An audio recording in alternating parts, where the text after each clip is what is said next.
Vincent thought his extravagant wedding would be the perfect stage to humiliate his former wife.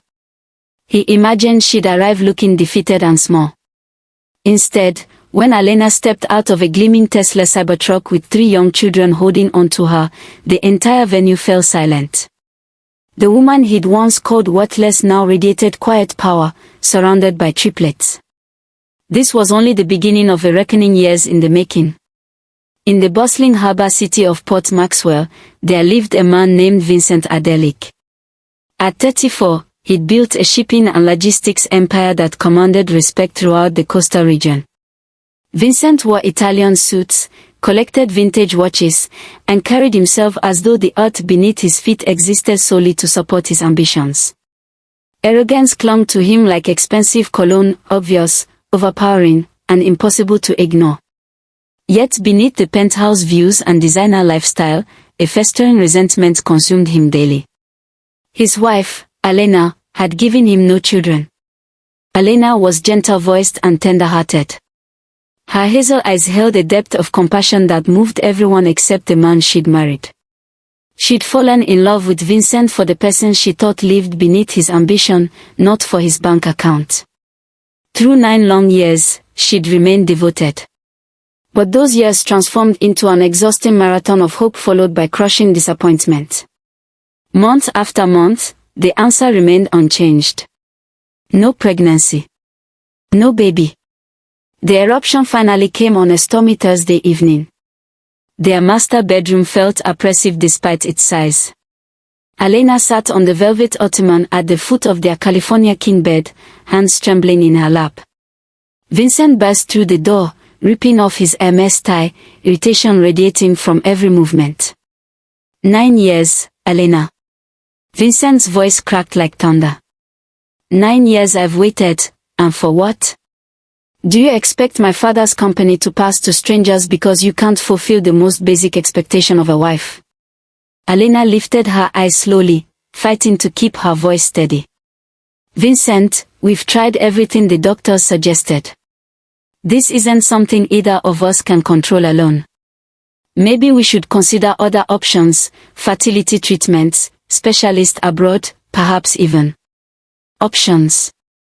Vincent's laugh was harsh and humorless. I'm drowning in options that lead nowhere.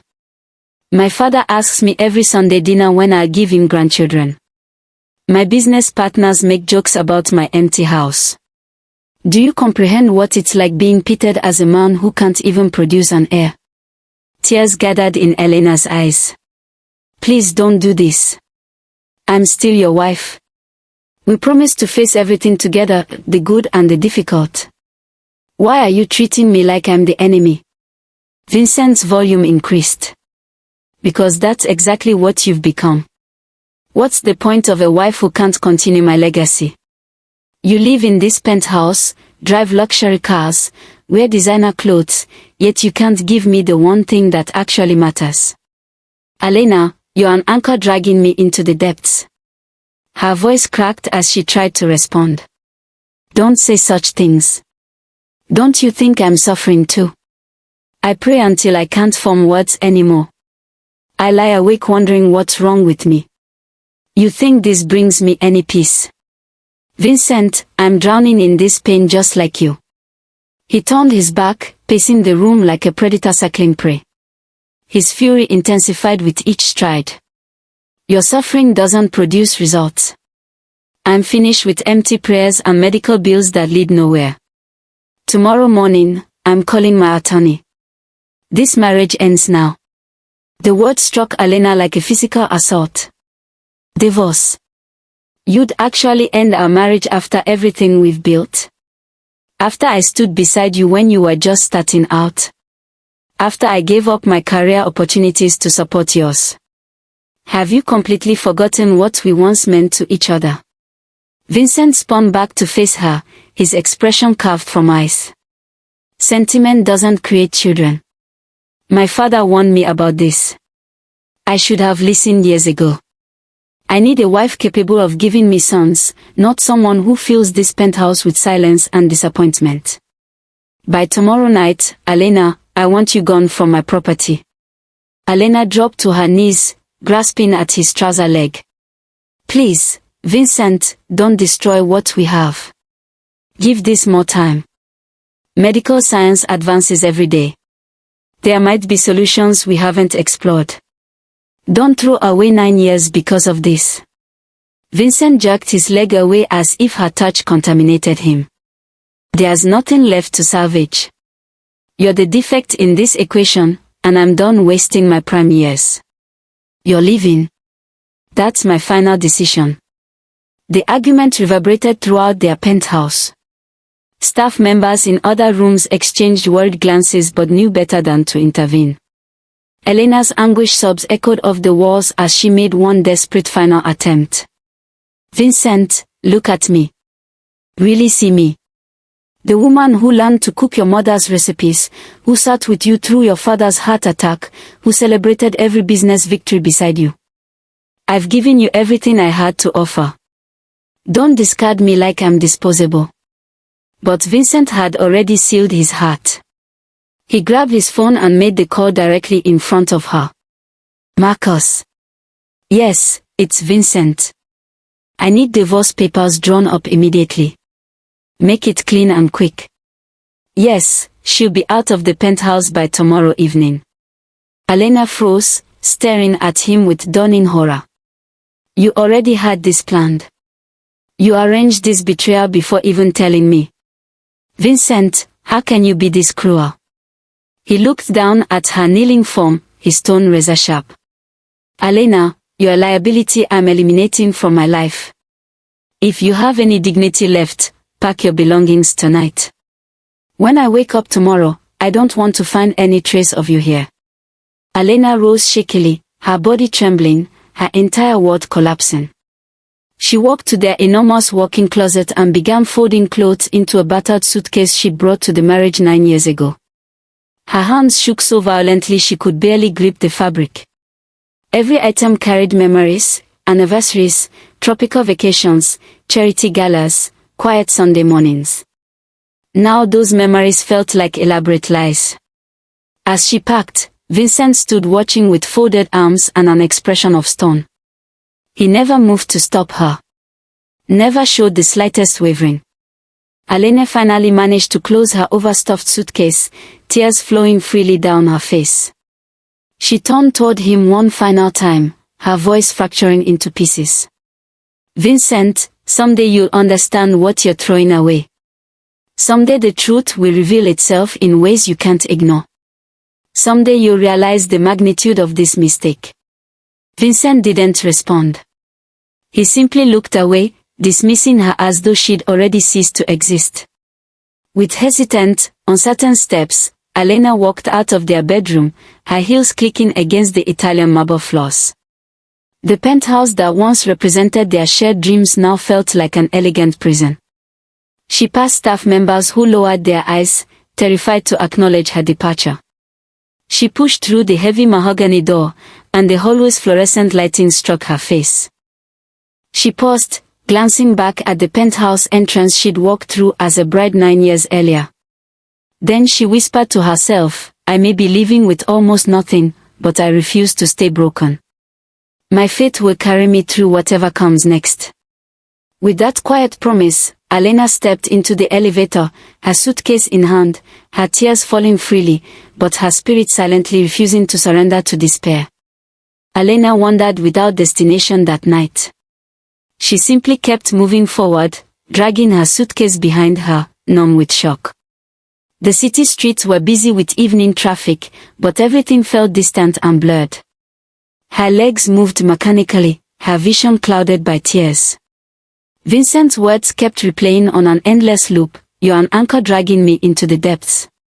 She passed late-night restaurants, delivery drivers, street vendors closing up their stalls.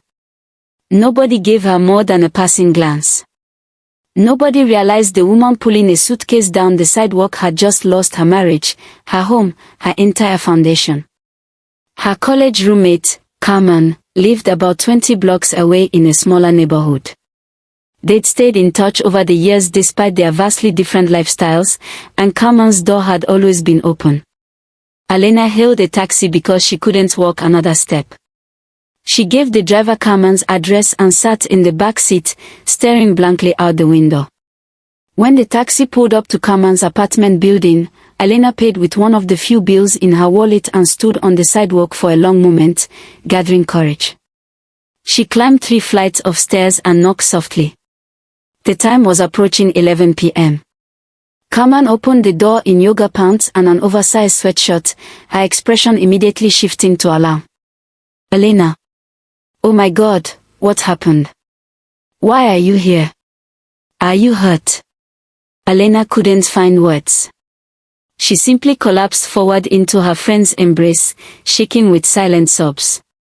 Get in here, right now, Carmen said, pulling her inside and grabbing her suitcase. She guided Elena to the warm couch and locked the door behind them. Talk to me. Please. What's going on? He ended it, Elena finally whispered.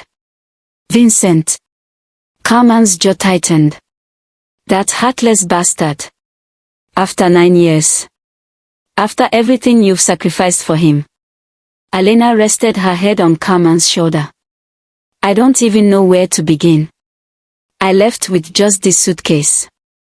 Everything else, my clothes, my books, even my grandmother's jewelry, it's all still there. Carmen squeezed her hand tightly. We'll figure that out later. Right now, you need to breathe. You're staying here, obviously. I don't have much space, but this couch is yours for as long as you need it. You're safe now. Elena closed her eyes, releasing a shuddering exhale. Thank you, Carmen. I didn't know where else to go. They sat in silence for several moments. Then Carmen stood decisively. Come on. Let me make you some tea and something to eat. You look like you haven't had a proper meal in days. Tomorrow we'll start figuring out your next steps. That night, Elena lay on Carmen's lumpy couch, wrapped in a borrowed blanket that smelled like lavender detergent.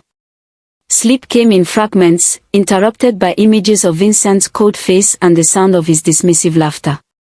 The rejection felt like a physical wound, throbbing with each heartbeat.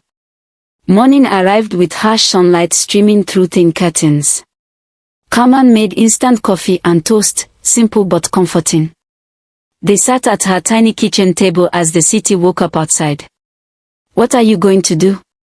Carmen asked gently. Elena stirred her coffee mechanically. I honestly don't know. I have nowhere else to turn. My parents, they warned me about Vincent from the beginning. They said he cared more about status than substance. I didn't listen. Now I'm too ashamed to go crawling back to them. Pride shouldn't keep you from family, Carmen said. But I get it. Take some time. You can stay here while you figure things out. No pressure, no timeline. Elena nodded, though despair clouded every thought. I need to find work. I can't impose on you indefinitely. But I haven't worked in years. Who's going to hire someone whose entire resume is Vincent Adolik's wife? You're more than that, Carmen insisted firmly. You have a degree. You have skills. We'll update your resume together, and you'll start rebuilding. One step at a time. Over the following weeks, Elena slowly began reconstructing her life from ruins. She found a position at a community nonprofit called Harbor Hope, which helped displaced families find housing and resources. The salary was modest, barely a fraction of what Vincent spent on watches, but the work felt meaningful. Elena discovered fulfillment in helping others navigate their own crisis. Meanwhile, Vincent pushed through the divorce proceedings with ruthless efficiency. He didn't fight over assets or drag things out, he simply wanted her erased from his narrative as quickly as possible. Within 4 months, their marriage was legally dissolved. Vincent wasted no time showcasing his new bachelor lifestyle. Within weeks, he was photographed at exclusive clubs with a younger woman named Isabella. She was an influencer who'd recently relocated to Port Maxwell, drawn by the city's emerging tech scene and wealthy social circles. Beautiful, ambitious, and clearly attracted to Vincent's wealth and connections. Vincent's father approved enthusiastically. Finally, my son has chosen wisely. This girl understands family values. She'll give us the grandchildren your mother and I deserve before we're too old to enjoy them.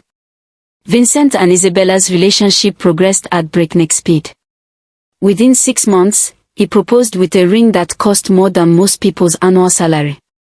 Within a year, they were planning an elaborate wedding that dominated Port Maxwell's social calendar, imported orchids from Thailand, a cliffside venue at the exclusive Seaside Heights estate, a celebrity DJ, and a guest list that included politicians, business moguls, and society influencers. But Vincent had one additional plan in mind, a plan born from ego and vindictiveness. He wanted to invite Elena to witness his triumph. Why would you do something so petty? Isabella asked when he mentioned the idea. Vincent's smile was cold and calculated. I want her to see exactly what she lost. I want her to witness my success and understand that she was never adequate. It's the ultimate statement, proof that I've moved beyond her completely. Isabella laughed, caught up in his arrogance. You're wicked. But fine. Let her come and watch us celebrate what she could never give you. So Vincent personally ensured Elena received an invitation. He had it delivered to Harbor Hope during her work hours. When the receptionist handed her the pristine envelope with calligraphy addressing, Elena's hands went numb. She opened it slowly. The invitation was printed on museum-quality paper with silver foil lettering. Vincent Adelic and Isabella Martinez request the honor of your presence as they celebrate their union. Elena stared at it for a long moment. Carmen, who'd stopped by to take her to lunch, saw Elena's expression. What's that? A wedding invitation, Elena said quietly. Vincent's wedding. Carmen's eyes widened with fury. That manipulative, cruel son of a, he's trying to humiliate you publicly. You're not seriously considering going, right? Please tell me you're not that foolish. Elena set the invitation down carefully on her desk. Actually, I think I should go. What? Why would you voluntarily subject yourself to that kind of emotional torture? A mysterious, knowing smile crossed Elena's face. Because I have something I need him to see. Carmen looked confused but didn't push further. She'd learned that when Elena got that particular expression, quiet determination mixed with secret knowledge, she'd already made an unshakable decision. What Carmen didn't fully understand, what nobody except Elena's caseworker at Harbor Hope knew, was that Elena's life had transformed dramatically over the past 2.5 years. After the initial months of healing from her divorce, Elena had encountered something unexpected at Harbor Hope. She'd been assigned to help a case involving 3 siblings, 2 boys and a girl, who'd been removed from an abusive home situation. The children were ages 4, 5, and 6, traumatized and bounced between temporary foster placements. Social services was desperate to keep them together, but finding someone willing to take all 3 was nearly impossible. Elena met them during one of her follow-up visits. The children were quiet, guarded, and clearly expecting another adult to disappoint them. But when Elena sat on the floor at their level and spoke to them gently, asking about their favorite colors and what games they liked to play, something shifted. The youngest boy, who hadn't smiled in weeks according to his file, laughed at one of her silly jokes. That evening, Elena couldn't stop thinking about them. The next day, she inquired about the possibility of becoming a foster parent. The caseworker was initially skeptical, single, recently divorced, still rebuilding her life, but Elena was persistent. She completed the training, opened her small apartment to home inspections, and proved her commitment through months of consistency. Eventually, she became their foster parent. Moving 3 traumatized children into Carmen's spare bedroom turned nursery, Carmen had insisted Elena and the kids take the bedroom while she took the couch, was chaotic at first.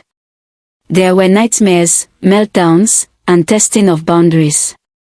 But Elena was patient, unwavering in her love and commitment.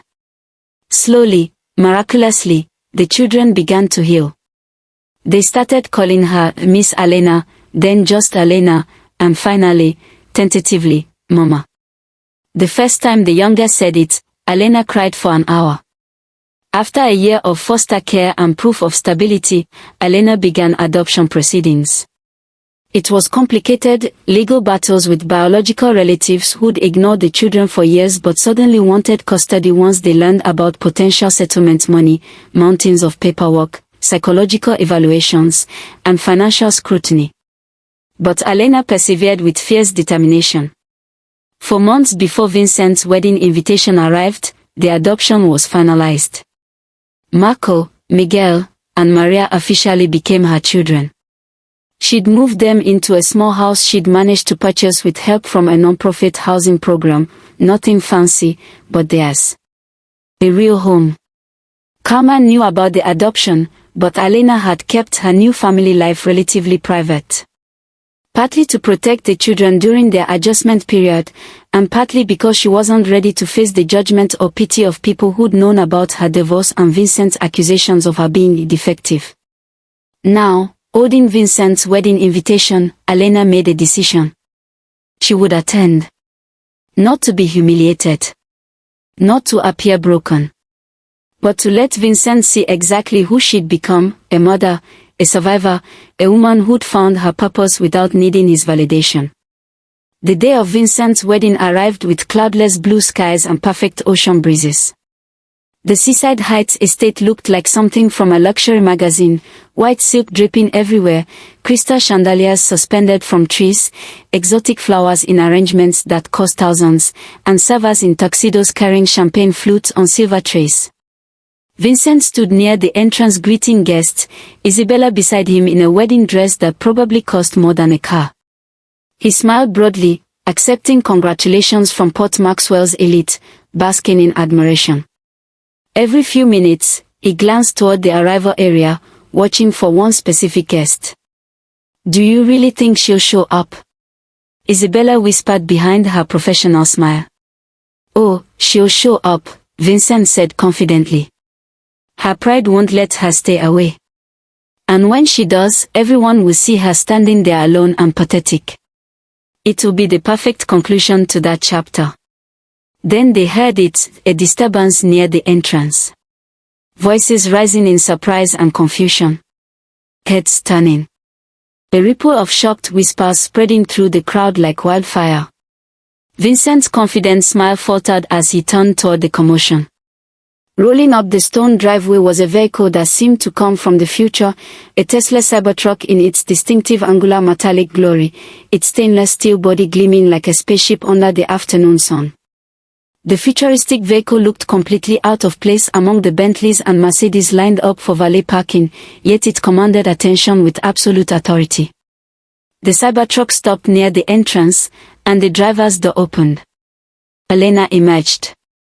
She wore a simple but elegant emerald dress that complemented her complexion beautifully. Her hair was styled in natural waves. She wore minimal jewelry, just small earrings and a delicate necklace.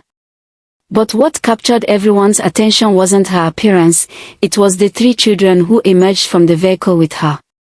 Marco stepped out first, wearing a small navy suit that made him look impossibly grown up. Miguel followed in matching attire. Maria emerged last in a beautiful coral dress with her hair braided with flowers. All three immediately moved close to Elena, each child holding her hand or touching her dress, clearly comfortable and secure with her. The entire venue went silent. You could have heard a pin drop on the grass. Vincent stood frozen, his expression cycling through confusion, shock, and something resembling panic. Elena walked toward the entrance with calm, unhurried confidence, her children close beside her. She didn't rush. Didn't look nervous. She simply moved forward with her head high and a serene expression on her face. The crowd of guests parted automatically, whispering frantically to each other. Is that Elena? Are those her children? I thought she couldn't have kids. Where did they come from? That's the ex-wife. Vincent's father, who'd been holding court with business associates, turned and saw the procession. His expression shifted from confusion to something darker. He'd spent years blaming Elena for the lack of grandchildren, spreading gossip about her inadequacy. Now she appeared with 3 children. Elena reached Vincent and Isabella. She stopped, meeting Vincent's eyes with perfect composure and quiet strength. "Congratulations on your wedding, Vincent. I wish you both genuine happiness and fulfillment." Her voice was kind but not subservient. There was no bitterness in her tone, no anger, just dignified grace. Vincent opened his mouth but no sound emerged. He stared at the children, then at Elena, then back at the children. His mind was clearly racing, trying to process what he was seeing, trying to make sense of how this could be possible. Isabella, sensing the tension threatening to overshadow their moment, forced a bright smile. "How thoughtful of you to come. And what beautiful children." Elena simply nodded graciously. Then she gently guided her children toward the sitting area, found spots toward the back, and settled in with them. Marco pulled out a small coloring book from the bag Elena had brought, and she helped Maria get comfortable in her seat. The wedding proceeded on schedule, but the atmosphere had fundamentally shifted. Nobody could focus on the ceremony. Every conversation was about Elena's arrival with the Cybertruck and the children. Guests kept glancing back at her, whispering theories, crafting narratives, spreading gossip that would dominate Port Maxwell's social circles for months. Vincent stumbled through his vows, barely present. His eyes kept drifting to where Elena sat, helping Maria color within the lines while Marco asked her quiet questions about the ceremony. Elena looked happy. Content. Complete. Like a woman who'd found fulfillment that had nothing to do with him or his validation. The realization hit Vincent like a tidal wave. This wasn't a broken woman arriving to witness what she'd lost. This was a woman who'd built a meaningful life, found purpose he'd never helped her discover, and moved forward without needing anything from him.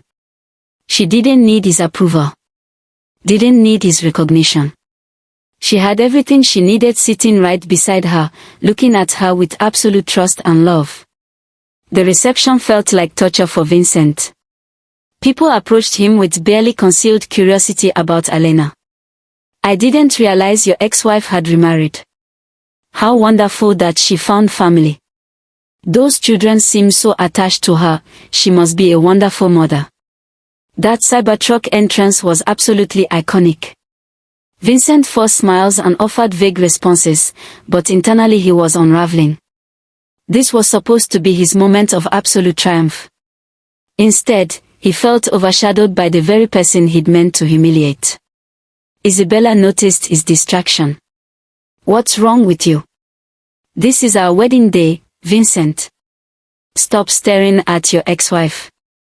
"I'm not staring at her," Vincent snapped, though he immediately glanced that direction again.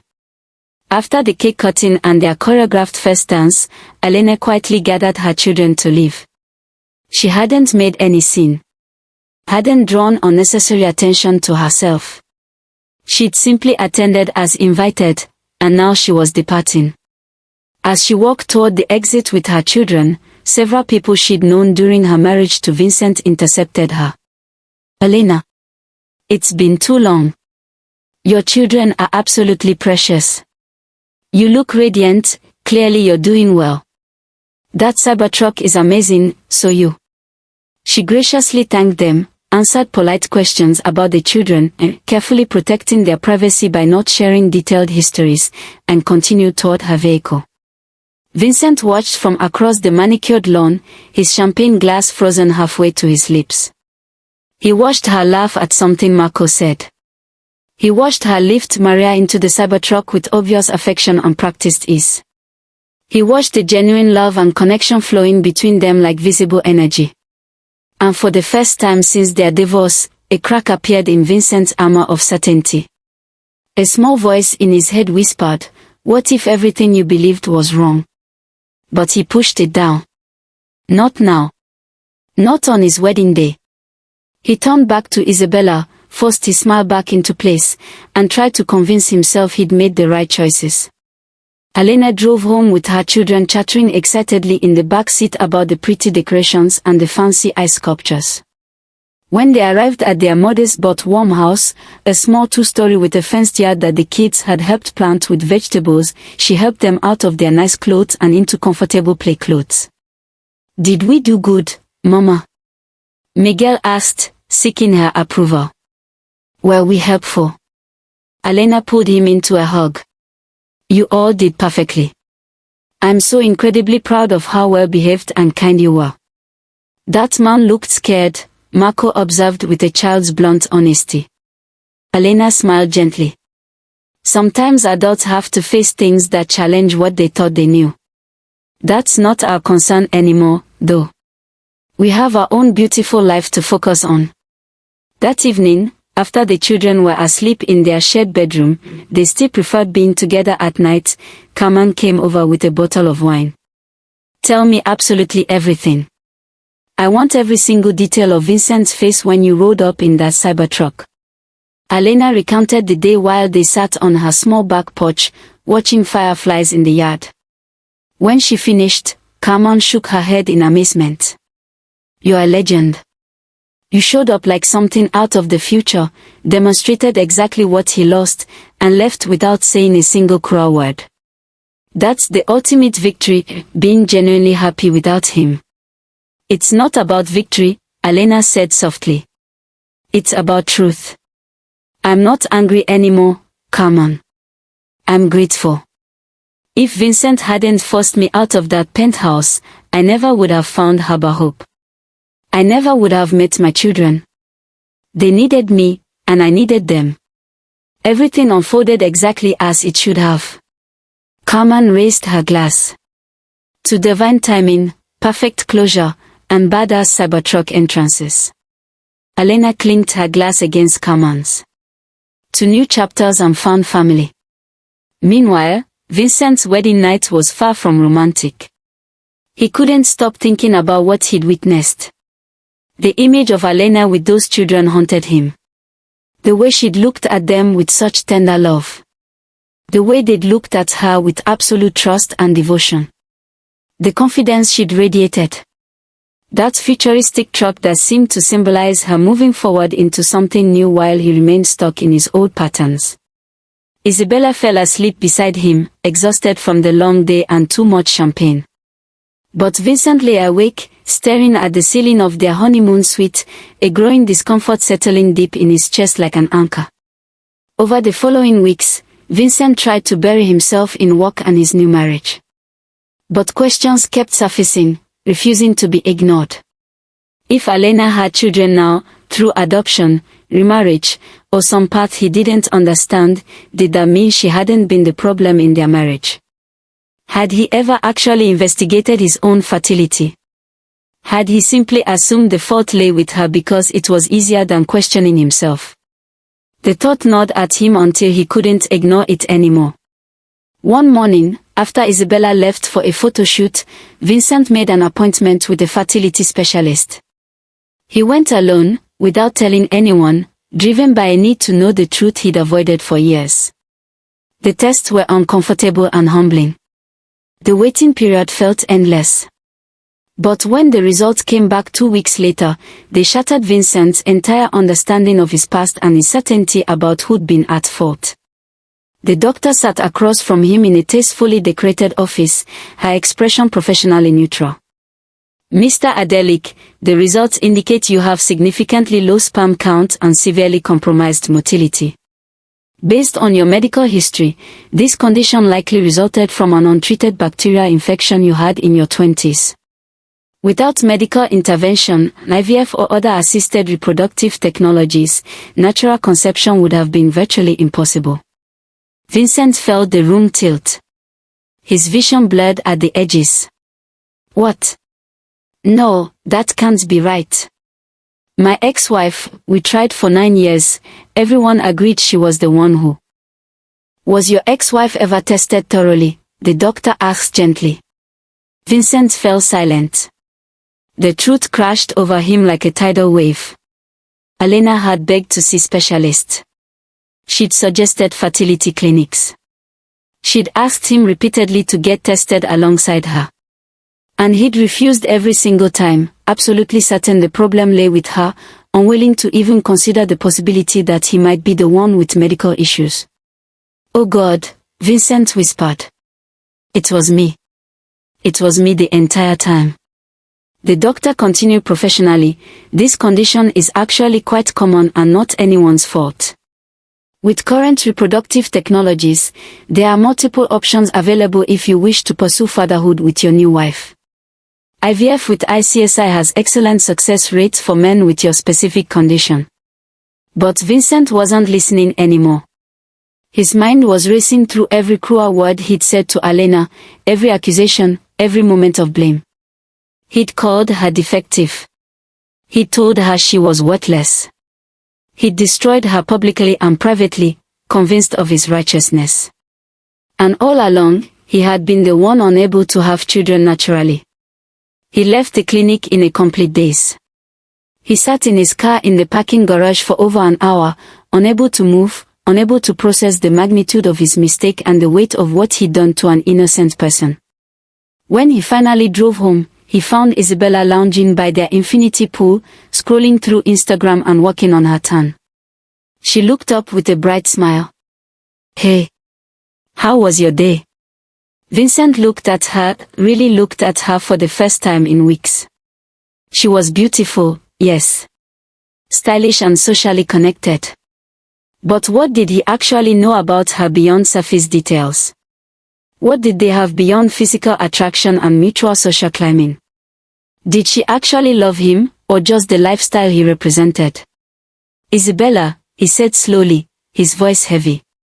"Have you thought seriously about children? About actually building a family?" Her smile faltered slightly. Eventually. I mean, not right now obviously.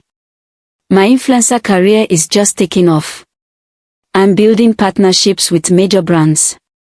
Maybe in like 5 or 6 years. What if I told you I have fertility issues?" Vincent pressed. "What if I told you that having children naturally might not be possible without medical intervention?" Isabella set down her phone, her expression cooling noticeably. "Is this some kind of test? Because if you're going to start acting paranoid and weird like people say your ex-wife made you." "She didn't make me anything," Vincent interrupted, suddenly angry, but not at Isabella, at himself. "I was always like this. I just blamed her for my own failures and inadequacies." Isabella stood, crossing her arms defensively. "What's going on with you? You've been acting strange ever since the wedding. Ever since she showed up with those kids. Is this about your ex? About Elena?" "Maybe," Vincent admitted. "Maybe it is." "Unbelievable," Isabella said, grabbing her phone and beach bag. "I'm not dealing with this drama. I'm going to stay at my sister's place. Call me when you figure out whatever midlife crisis you're having." She stormed off, leaving Vincent alone beside the infinity pool, his reflection rippling in the water. For the first time in years, he had no one to blame but himself, nowhere to deflect his mistakes, no way to avoid the truth of who he'd been and what he'd done. Days turned into weeks. The news about Vincent's fertility issues somehow leaked, perhaps through the clinic, perhaps through social networks, perhaps through Isabella, who was furious about the situation. The truth spread through Port Maxwell like wildfire. The man who'd publicly blamed and divorced his wife for infertility had been infertile himself all along. The social backlash was brutal and unforgiving. Clients distanced themselves. Business partners reconsidered associations. Vincent became the subject of countless gossip sessions, blog posts, and social media discussions, but now he was the villain of the narrative, not the victim. People who'd once sympathized with him now saw him as cruel and arrogant. His father finally confronted him. "How could you not know? How could you be so arrogant, so self-righteous, that you never once questioned yourself or your assumptions?" Vincent had no answer. The man who'd always had a confident response to everything now stood silent, stripped of his defenses and his pride. Isabella returned briefly to collect her belongings and deliver her ultimatum. "I'm filing for annulment," she announced coldly. "This isn't what I signed up for, Vincent. You're damaged goods now. Everyone's talking about you, laughing at you. I won't be connected to that kind of reputation and embarrassment." Vincent didn't fight her decision. What would be the point? She was right, he was damaged. But not in the way she thought. The damage wasn't physical or medical. It was moral and spiritual. He damaged himself through his own cruelty, pride, and refusal to examine his own faults. After Isabella left, Vincent sat alone in his penthouse, the same penthouse he'd once shared with Elena. The silence was deafening, oppressive. Every room echoed with memories he tried to erase but couldn't escape. Her laughter. Her gentle presence. The way she'd made this cold, expensive space feel warm and alive. The way she'd loved him despite his flaws, before he'd destroyed that love with his cruelty. He thought about the children he'd seen with her. Whether they were adopted, biological, or from another relationship didn't matter. What mattered was the visible love between them. The family she'd created without him. The happiness she'd found after he'd thrown her away like she was disposable. Vincent realized with crushing, absolute clarity that he'd destroyed the one person who'd actually loved him for who he was beneath all the status and wealth. Elena had seen him, known him, and loved him anyway. And he treated that love as if it was worthless. One evening, driven by a desperate need for closure or perhaps absolution, Vincent drove to Elena's neighborhood. He tracked down her address through connections, though it made him feel like a stalker. The house was small, modest, nothing like the penthouse he lived in. But through the window, he could see warm lights, hear children's laughter, see Elena helping Marco with what looked like homework at the kitchen table while Miguel and Maria played with blocks on the floor. He sat in his car across the street for nearly an hour, watching this glimpse of the life he'd scorned and dismissed as inadequate. Eventually, he found the courage to approach. He walked to the door and knocked softly, his heart pounding. Elena opened it, surprise flickering across her face before settling into cautious neutrality. "Vincent. This is unexpected. I know. I apologize for just appearing like this. He paused, looking down at his expensive shoes like a chastened child. "Could I speak with you for just a few minutes?" Elena glanced back into her house, where Carmen had come over to help with the children. Then she stepped outside onto her small porch, closing the door behind her. "All right. But make it brief. It's almost bedtime for the kids." They stood on her small porch. Vincent looked haggard despite his expensive clothes, his usual confidence completely absent, replaced by obvious shame and exhaustion. "I found out the truth," he said quietly. "About why we couldn't have children. It was me. It was always me." Elena's expression didn't change. "I know." Vincent looked up sharply. "You know? How long have you known?" "I got tested thoroughly after our divorce," Elena said calmly. "Every specialist I consulted confirmed there was nothing wrong with me. The conclusion was obvious, the issue had never been on my end." Vincent felt another wave of shame crash over him. "And you never told anyone? You never tried to clear your name or expose my mistake? What would be the point?" Elena asked simply. "Who would have believed me over you? Your pride and certainty were too strong, and everyone wanted to take your side because of your money and status. The truth has a way of revealing itself eventually without my interference." "I destroyed you," Vincent whispered, his voice cracking. "I said horrible, unforgivable things. I made you believe you were defective and worthless. I threw away our marriage based on a lie I told myself because I was too arrogant to question my own assumptions." "Yes," Elena agreed without malice. "You did all of those things. And you're not angry. You don't hate me." Elena considered this carefully. I was angry. For a long time. Furious, actually. But anger is exhausting and poisonous, Vincent. It contaminates everything it touches. I chose to let it go, not for you, but for me. For my peace. For my children who need a mother not consumed by bitterness. Those children, Vincent said, emotion cracking his voice. Are they? Did you adopt them? Elena's expression closed slightly, protective. That's not your concern. I know. They seem so happy with you. So secure. And you seem so happy with them. I am, Elena said firmly. Happier than I ever was pretending to be something I wasn't in order to meet your expectations and please your family. Vincent nodded, accepting the truth in her words. I came to apologize. I know it means nothing now, but I need to say it. I was cruel beyond measure. I was wrong about everything. I blamed you for my own failures and destroyed the best thing that ever happened to me. I'm sorry, Elena. I'm truly, deeply sorry for the pain I caused you. Silence hung between them. Inside the house, one of the children called out, Mama. Can you help me find my toothbrush? I'm coming, sweetie. Elena called back. Then she turned back to Vincent. I accept your apology. Not because it changes anything, but because holding on to resentment only hurts me. You made choices, and those choices have consequences. Now we both have to live with them. Do you hate me? Vincent asked again, needing to know. Elena shook her head. No. I actually hope you find peace, Vincent.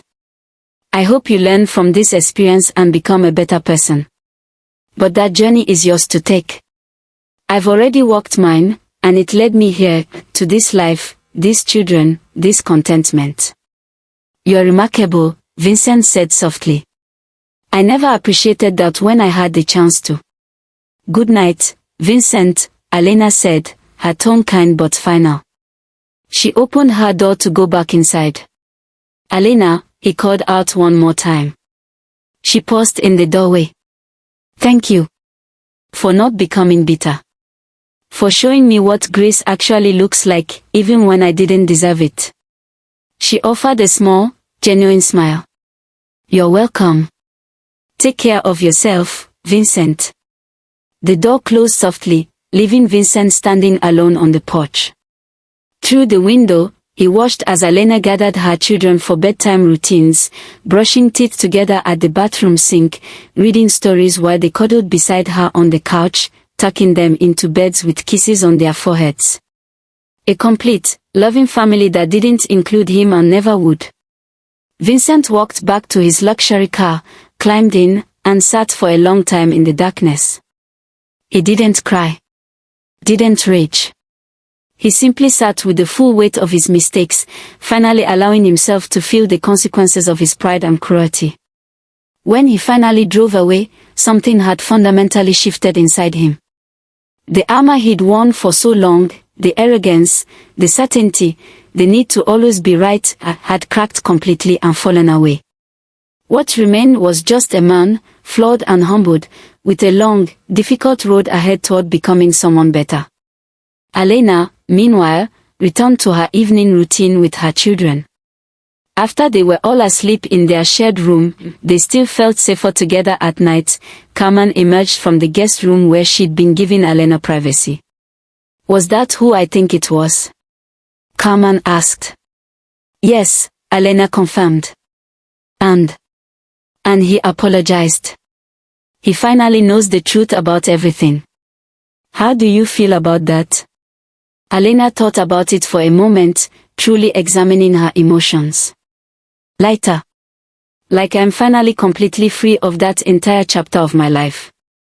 He can't hurt me anymore because I don't need anything from him, not validation, not apologies, not acknowledgement. I have everything I need right here in this house. Carmen hugged her friend tightly. You're the strongest person I know. Not stronger, Elena corrected gently. Just healed. There's a significant difference. They sat together in comfortable silence, drinking herbal tea as the evening settled around them. Outside, the world continued turning, filled with its usual chaos and challenges. But inside Elena's small, modest home, there was only peace, hard-won, precious peace that no amount of wealth could purchase or status could provide. Vincent drove home to his empty penthouse, the place echoing with the ghost of his arrogance and mistakes. He didn't know yet what his future would hold, whether he'd rebuild his tarnished reputation, whether he'd find genuine connection with another person someday, whether he'd ever become the kind of man worthy of the forgiveness Elena had offered. What he did know was that he'd learned the hardest lesson of his life, that pride and certainty can blind us to truth, that the people we damage most are often the ones who loved us best, and that sometimes the greatest loss isn't what's taken from us, it's what we throw away with our own hands because we were too arrogant to recognize its value. In the months that followed, Vincent began the long, difficult work of genuine personal change. He started therapy, diving deep into uncomfortable truths about his character. He made amends where possible with people he'd mistreated. He stepped back from social circles built on superficiality and status. He donated significantly to foster care organizations and adoption agencies, anonymously, not for recognition but because it felt like the right thing to do, a small attempt to support the kind of journey Elena had taken.